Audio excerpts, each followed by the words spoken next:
Hello students, hope you're all fine and fit. In today's class, let's learn transformation of sentences, which is the third lesson in our English grammar. In the previous lesson, we studied about sentences, kinds of sentences. We said there are four kinds of sentences. They are declarative sentences, imperative sentences, exclamative sentences, and interrogative sentences. There are four kinds of sentences we said in the last lesson. So we learned about those, we studied about them, we learned the definitions, and today as a continuation of that one, which has some connection with that, we have our third lesson, transformation of sentences. How to change those sentences, those four kinds of sentences into different kinds of sentences. Now, for example, changing exclamatory sentences into declarative sentences and declarative sentences into exclamatory sentences without changing their meaning. Now, when we change a sentence from, for example, to give you an example, I am a boy. It is a declarative sentence, I am a boy. But when you change that into negative sentences, I am not a boy. When you write, I am not a boy, it is negative sentences. In fact, it is negative. But the problem with that is that the meaning of that sentence has changed. It is the second sentence is giving entirely different meaning, the opposite meaning. The first sentence said, I'm a boy, but when you go to the next sentence, I'm not a boy, when you say I'm not a boy, the meaning is opposite now. Now in this lesson, let us learn how to change sentences without changing the meaning. Okay. The first one, let us see how to change exclamatory sentences into declarative sentences without changing the meaning. Now, to give an example of an exclamatory sentence, what an amazing day is an exclamatory sentence. It has an exclamation mark at the end of it. Okay. So when you make it this way, it is an amazing day. It is a declarative sentence.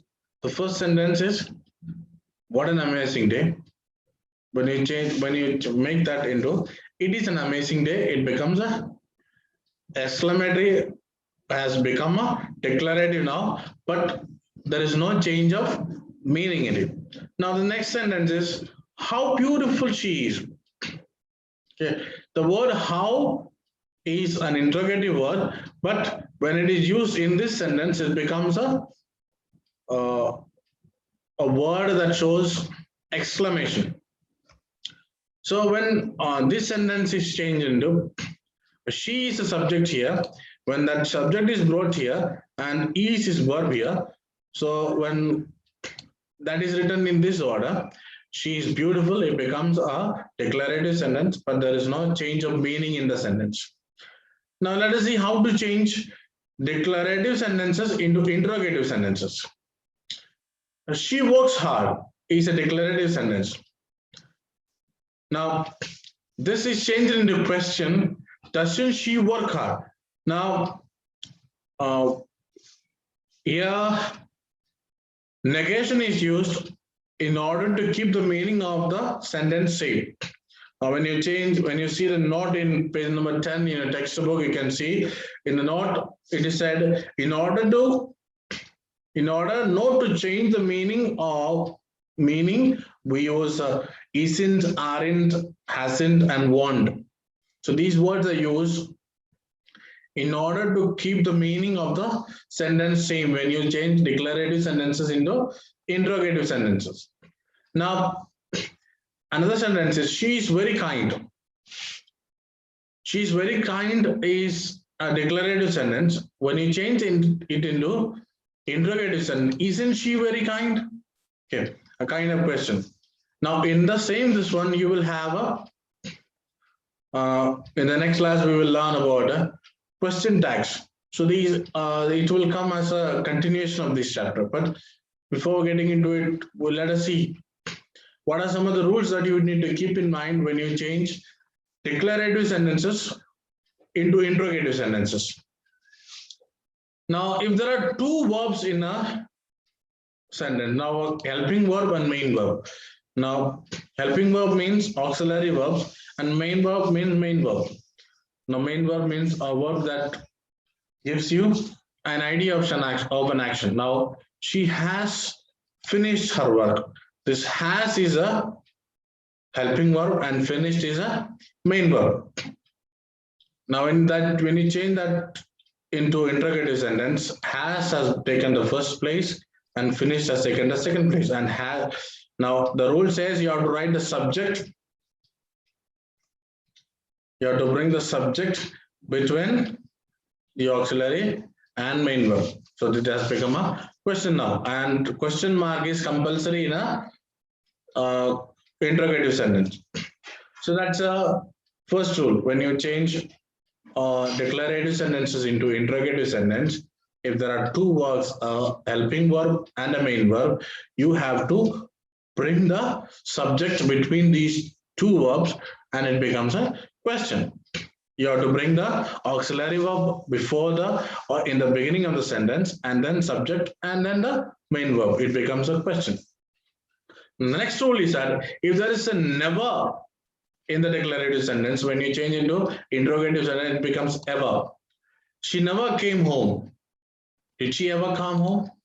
Never came. Came is a when came is V2. So this sentence is in simple past tense. So did is a interrogative word for a simple past tense. Did she ever come home? Or it will be didn't she ever or did she ever come home? Okay, so that's a, it won't be didn't she, it will be did she ever come home? She never came home. Okay, so now next one is if the declarative sentence has no, it becomes any in interrogative sentence. There is no one there. Okay, declarative sentence has no in it. So is there anyone there? Okay, the question, the no is interchanged with the any in a when it is changed into interrogative sentence. So these are some rules to be kept in mind when you change declarative sentences into interrogative sentences.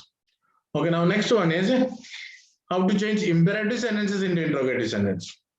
Imperative into, what are imperative sentences? Imperative sentences are those sentences that express command or request. Okay, stop talking, it's a command. So when you change that into interrogative, we can use will you stop talking. Okay, now please get me a glass of water. It is a request. Will you get me a glass of water? We can use will to change an imperative sentences into interrogative sentences. So I have in a nutshell, I have explained these things to you. So what you have to do is that you have to go through the textbook. The lesson is not over yet. So it is only half of the lesson. So today we end it here. So read the textbook again and do the exercises yourself. Exercise A and exercise B. Okay. Next exercises we'll do in the next class. So complete it. And if you have any doubt, please let me know.